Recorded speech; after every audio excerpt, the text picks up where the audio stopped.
What's up guys, it's Wednesday, July 29, and here's my recap for the day. I take a short here because NQ and ES both looking weak, and if I remember correctly, I exit this trade early because ES starts blasting up, and I didn't like that at all. Like, take a look. I think it's about right here where I flip the screen, and you look at that green bar. Dude, that was huge, and that freaked me out so much, so I close right here.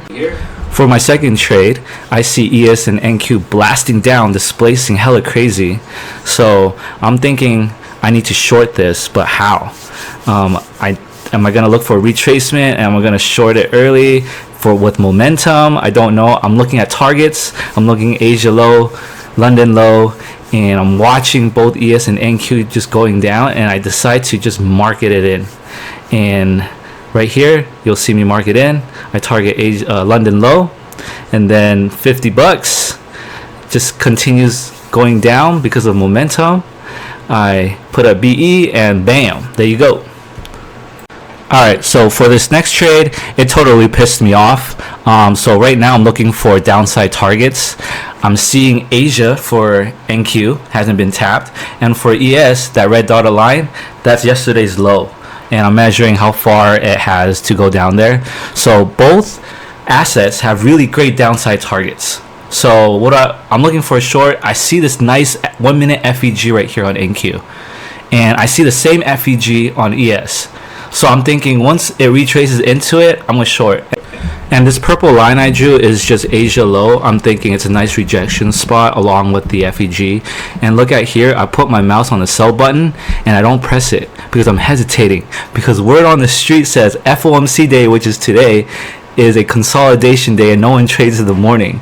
So I'm thinking, what if this FEG gets inversed instead of respected? So I don't pull the trigger, and then price just blasts down. I get hella pissed. So let's just move on to the next trade. I don't want to look at that anymore. Over here is the next FEG that happened after the FEG we just talked about, and I'm thinking the market is due for a retracement.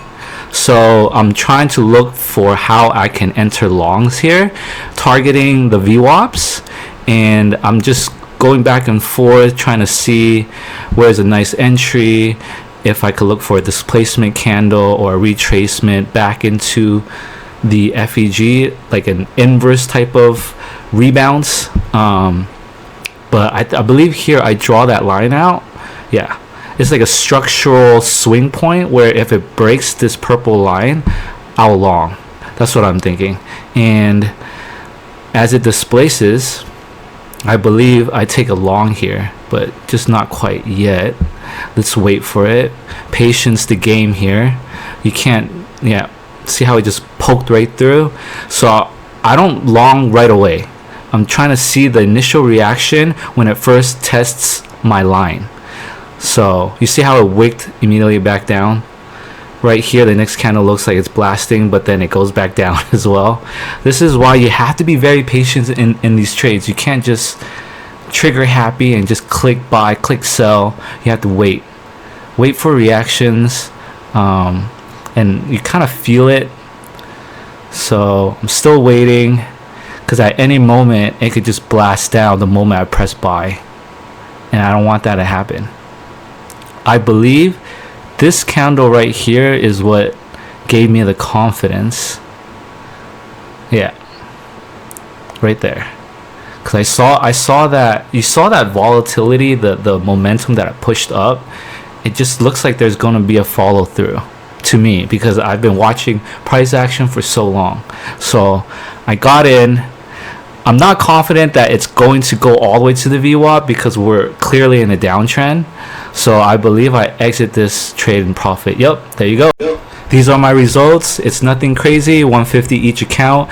It's super consistent, and this is how I trade. Don't forget to like and subscribe, follow me, and I'll be doing videos like this every day. Thanks guys. Peace.